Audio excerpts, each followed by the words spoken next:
Salut à tous les amis, c'est le Général Hugui, j'espère que vous allez tous très très bien. On se retrouve pour une nouvelle decklist.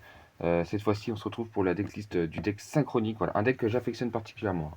Parce que voilà, Yusei c'est un de mes personnages préférés dans l'animé. Et, euh, et puis tout simplement, je trouve qu'il est agréable à jouer. Voilà, tout simplement. C'est pas un deck qui aime bien se prendre des entraps, donc c'est plutôt un deck format board breaker.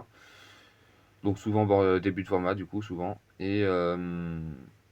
Et sinon, par contre, c'est un deck qui fonctionne très bien. Quand il se prend pas d'entrap, il fonctionne très bien. Il y a des entraps que tu détestes voir, en tout cas en particulier, c'est la hache sur le. Enfin, c'est toutes les entraps, en particulier sur le robot rapide. Et t'aimes pas non plus Droll et Nibiru, ça te fait un peu peur des fois. Des fois, ça peut faire un peu peur.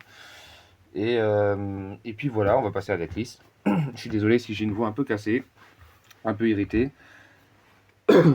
Alors, on va commencer par la roue synchronique, qui, quand il est sur le terrain, durant la main phase, vous allez pouvoir invoquer, tant qu'il est sur le terrain, durant la main phase, vous allez pouvoir invoquer un monstre synchronique en plus de votre invocation normale, et il sert de non-synthoniseur pour une invocation synchro. En autre monstre synthoniseur, on a le poussière d'étoile synchronique, je vous les ai mis par niveau, donc synthoniseur puis non-synthoniseur.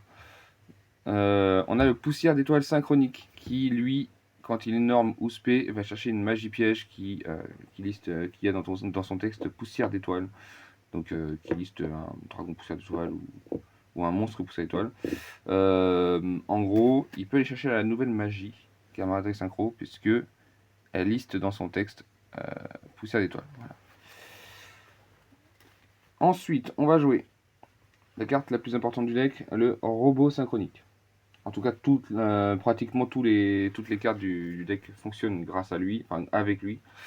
Donc on en joue deux. C'est pour ça qu'on peut en jouer qu'un seul. On en joue deux. On pourrait en jouer trois, mais j'ai peur que ça fasse des mains un peu briquées. Donc du coup, j'en ai joué que deux. Et à la place d'en jouer un troisième, j'ai préféré mettre un pot d'avarice voilà, pour pouvoir continuer les games, pour pouvoir faire un petit peu de grand game, entre guillemets. Euh, c'est un deck qu'il faut vraiment maîtriser par contre. Un deck qui est pas conseillé aux débutants pour jouer compétitif, puisque de toute façon c'est pas un deck compétitif. Mais par contre pour apprendre à jouer des decks synchro, c'est vrai que c'est pas mal.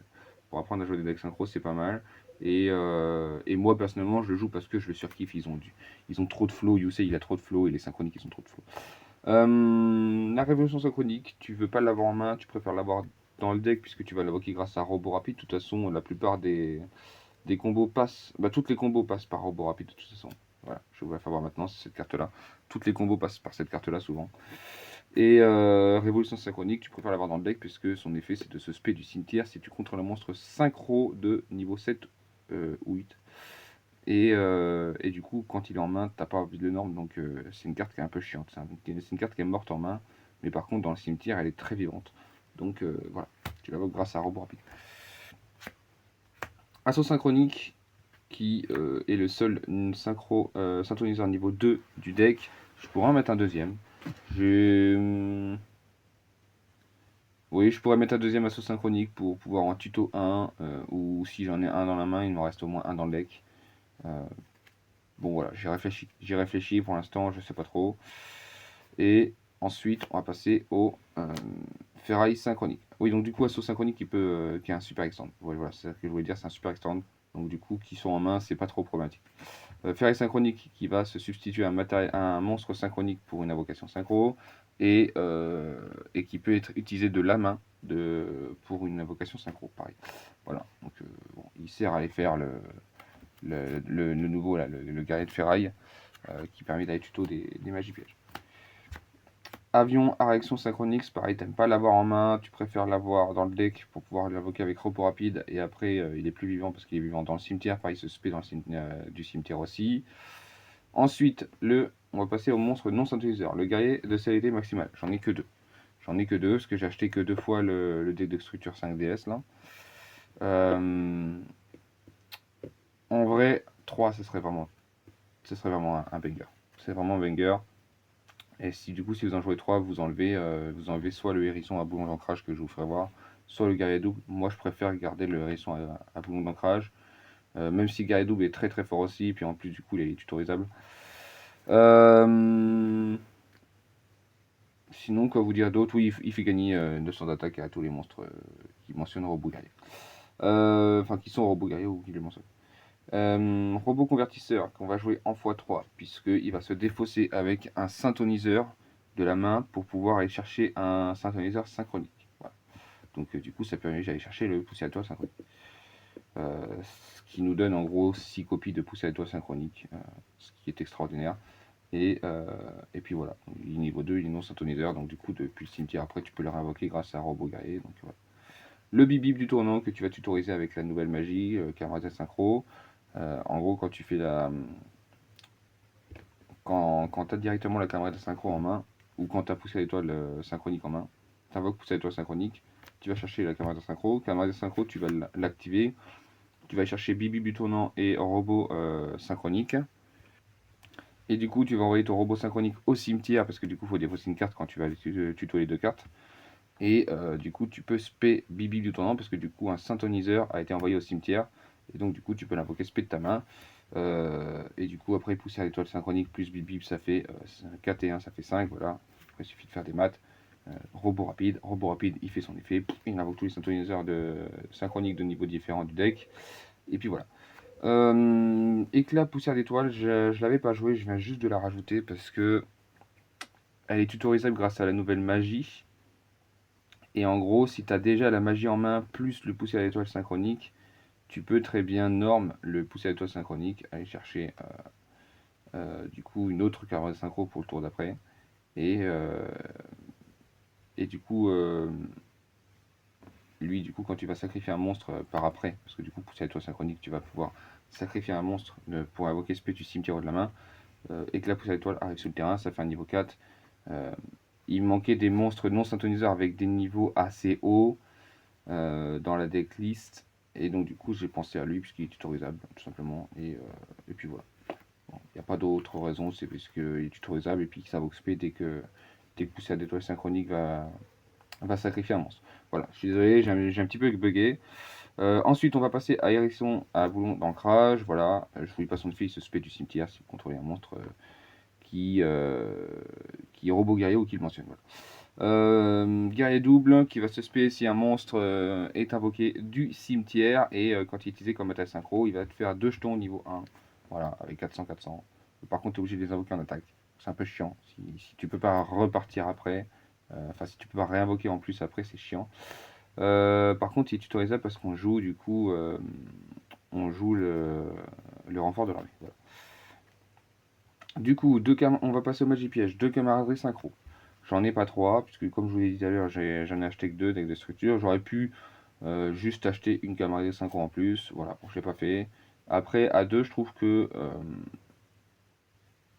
il est déjà pas mal. Par contre, c'est vrai qu'à 3, ça serait vraiment très très fort. Alors moi, ce que je ferais, c'est que dans ma decklist, j'enlèverais un réglage. Parce que là, je joue avec 3 réglages. Je pense que 2, c'est largement suffisant.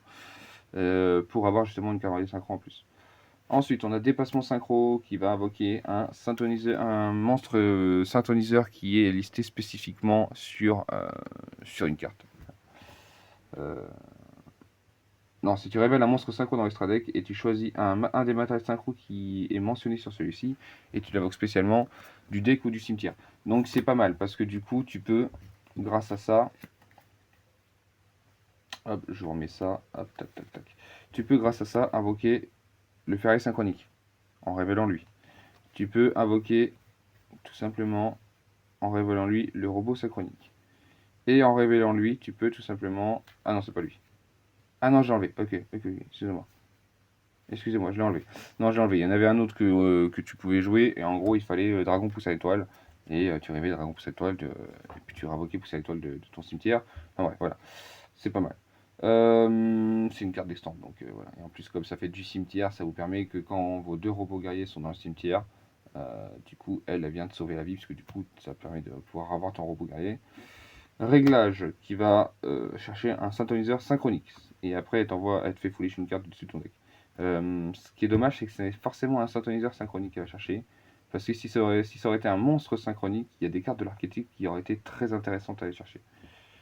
Grondement synchro, qui est tutorisable grâce à Dragon Cramoisi, pardon, excusez-moi, je m'en mêle. Le renfort de l'armée, comme je dis, ça permet d'aller chercher quand même des guerriers, qui y en a quand même une bonne 3, 4, 5, je crois qu'on est à 5 et 3, 8. On est à 8 guerriers, je crois, de mémoire. On a un pot d'avarice, comme je dis, pour pouvoir remélanger les deux robots guerriers.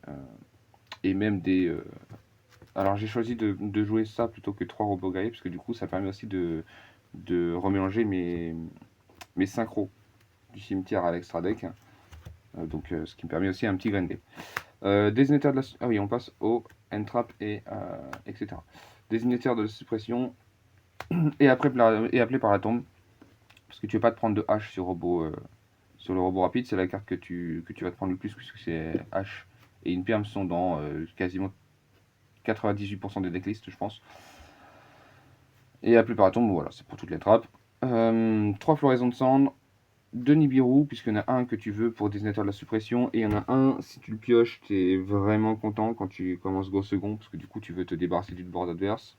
J'aurais pu jouer à 3 Nibiru, mais bon, j'ai préféré jouer avec 3 Fuvalos. Voilà. Alors, moi j'ai 2 Fuvalos et un Purulia, mais ça va s'arranger d'ici quelques temps. Donc du coup, c'est pour ça que je vous dis, j'ai 3 Fuvalos. Et 3 Imperm, bien sûr, parce que t'aimes pas te la prendre non plus, et t'aimes bien l'avoir en main, à contrario, donc voilà. Ça, c'est pour le main deck. On n'est pas trop mal comme ça. Hop. L'extra deck, ça va être rapide. Je vais pas vous lire les effets des cartes, mis à part les nouveaux là, plus ou moins, mais parce que les cartes sont très connues. Donc, on joue la formule synchronique, puisque tu es pioché. Hop. On joue le guide ferraille qui, lui, en gros, quand il est sur le terrain, les monstres avec guerrier dans leur nom d'origine ne peuvent pas avoir leurs effets annulés. Quand il est invoqué par synchronisation, tu peux tout simplement aller chercher une magie, un robot guerrier ou une magie qui...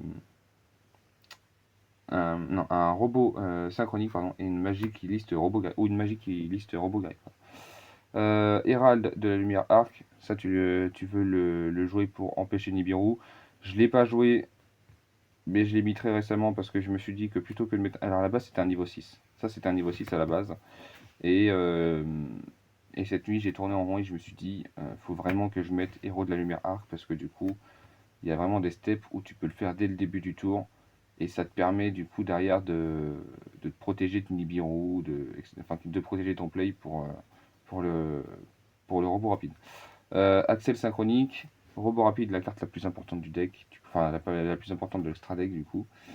Demoiselle de la rose du jardin, qui va se bannir pour invoquer SP un monstre synchro du cimetière. Dragon rose noir, bon j'ai pris celle qui est en chibi, parce que je trouve qu'elle est sympa. Voilà. Bon, c'est pas dans le goût de tout le monde, mais moi j'aime bien. Dragon rose noir qui est là pour faire qui est là pour vider le board adverse grâce au dragon rose rougeâtre. Que tu peux invoquer pendant le tour adverse, du coup. Donc voilà, si tu as le dragon rose noir, tu peux faire, il y a des steps où tu peux faire pendant le tour adverse le dragon rose rougeâtre. Et là, ça fait très très mal. Le robot guerrier extrême qui va invoquer autant de niveau 2 de ton cimetière que possible. Par contre, après, tu as le droit qu'à une seule invocation spé. Donc voilà, après, il faut pas se louper. Dragon poussette d'étoile Axel synchro qui va pouvoir en effet rapide invoquer le poussière d'étoile, le dragon poussière d'étoile et faire une synchro derrière. Donc tu peux le faire pendant le tour adverse. Donc voilà, c'est très très fort, moi j'aime bien personnellement. Le dragon synchro de l'œil de cristal qui va s'invoquer grâce à Dragon Cramoisi. Tout simplement, on va pas s'emmerder à invoquer avec un synthoniseur plus un monstre synchro non synthoniseur. Dragon d'assaut, elle sombre, tu vas l'enlever parce que c'est un niveau 10 qu'il est très facile à invoquer. Et il y a des fois où tu veux le garder sur le terrain pour vraiment mettre la pression sur l'adversaire. Et sinon, souvent, il sert pour être sur le terrain et faire Dragon Cramoisi. Dragon Cramoisi cible le dragon elle sombre, se renvoie dans l'extra deck et invoque soit Dragon Rose Rougeâtre, soit le guerrier poussière d'étoile. Donc voilà. Voilà. Vous avez la suite de l'extra deck, c'est Dragon Rose Rougeâtre. Quand il est invoqué par synchronisation en utilisant le Dragon Rose Noir, tu peux péter toutes les cartes sur le terrain. Et sinon, il peut annuler des effets de cartes qui vont détruire. Donc voilà. Si ça dit annule et détruit, du coup, comme il y a la destruction dans le texte, tu peux faire le dragon rougeâtre. Voilà. C'est une petite subtilité qu'il faut savoir. Et le guerrier poussière d'étoiles qui va invoquer une invocation. Donc beaucoup, lui, très très fort. Et enfin, le dragon cramoisi, voilà. C'était prévisible. Voilà. Ça que je cherchais, c'était prévisible, puisque du coup, on joue quand même pas mal de synchros. Il y a des synchros qui sont assez chiantes à invoquer de base. Mais grâce à Dragon Cramoisi, du coup, sont très très faciles à invoquer. On n'espère pas qu'un jour il se fasse toucher, puisque du coup, ça aide vachement le deck synchronique. Le jour où il se fait toucher, je pense que le deck sera carrément injouable.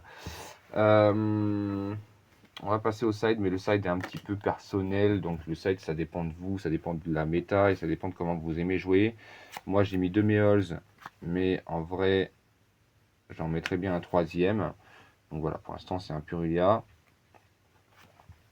Un Hurluberlu pour le désignateur de la suppression. Quand tu sais que l'adversaire a dans sa decklist ou va potentiellement avoir dans sa decklist le drôle. Du coup, tu le mets. Un plumeau de Lightning Storm. Voilà, bon, ça c'est pour vider le board quand tu commences go second. Absorption majestueuse, c'est pareil, ça c'est pour go second aussi. Voilà, ça permet d'équiper un monstre adverse sur un monstre poussé à l'étoile. Donc, du coup, potentiellement se débarrasser d'un monstre gênant. 3 gouttelettes. Voilà, gouttelette, bon bah, toujours très très fort. Ce go first comme go second, ça reste toujours assez fort. En plus, il y a plein de fois où tu peux invoquer des petits synthoniseurs sans pouvoir les utiliser, parce que du coup, tu n'as pas forcément de monstres non synthoniseurs que tu veux dégager.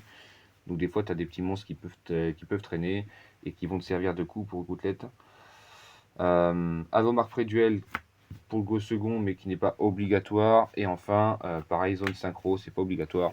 Mais c'est vrai que quand tu joues contre un deck qui n'est pas qui n'utilise pas de synchro, ça l'empêche d'attaquer, ça le force à devoir gérer ça plutôt qu'une autre carte qui pourrait être potentiellement dangereuse pour l'adversaire. Donc voilà, je la joue qu'en x1. Je pourrais la jouer en x3 et enlever les Avomark Préduel. Bon, pour l'instant, je sais pas trop encore. Je sais pas trop encore, je me tâte. Et puis après, je me dis qu'on verra bien, quoi. Je me dis qu'on verra bien. Il y a deux petits enfin deux petites cartes que j'aurais pu mettre. Alors, bon, ça c'est juste parce que c'était un niveau 6 et qu'il fallait un niveau 6. Ça aurait pu être le chargeur poussé à l'étoile. Ça aurait été même encore mieux. Je sais pas où j'ai foutu. Voilà, c'est ça le problème. C'est que je sais pas où j'ai foutu. J'ai tellement de decks dans. Voilà, c'est le gros bordel. Je pourrais vous faire voir, mais j'ai vraiment pas envie de vous faire voir tous les decks que j'ai. Et, et c'est tellement gros bordel dans mes decks que du coup, faut vraiment que je retrouve, faut que je mette la main dessus. Et enfin, il y a le dragon étoile filante, qui est vraiment très très fort, qui lui va annuler des effets, lui pour le coup, des effets de monstre, je crois. Euh, et très très très fort. Très très très fort. Un peu chiant à invoquer, mais du coup, grâce au dragon cramoisi, très facile à invoquer. Voilà, c'était lui qui était aussi assez fort pour. Comme je vous disais, il faut dragon pour cette étoile normalement pour le faire. Voilà. Et donc du coup, grâce à lui dans l'extra deck, il te permettait avec dépassement synchro, d'utiliser son effet à un potentiel un peu plus élevé. Et bah écoutez, j'espère que ça vous aura plu et on se retrouve pour une autre vidéo. N'hésitez pas à vous abonner si ce n'est pas déjà fait, mettre un petit pouce bleu, commenter, dites-moi ce que vous voudriez voir comme deck. Voilà, bon, je pourrais vous faire d'autres decks. Je sais qu'il y a Haine Noire, il y a Cyberdragon que j'ai fait aussi récemment. J'ai refait un Cyberdragon là. J'ai d'autres decks comme Bête Sacrée qui sont assez marrants à jouer. Voilà, le deck barrière de glace, etc. J'ai des decks vraiment, vraiment très marrants que je pourrais vous montrer. Et voilà, dites-moi en commentaire si ça vous plairait. Euh, pour le soutien, vous abonnez à la chaîne, mettez un petit pouce bleu et on se retrouve bientôt pour une nouvelle vidéo. Bye tout le monde!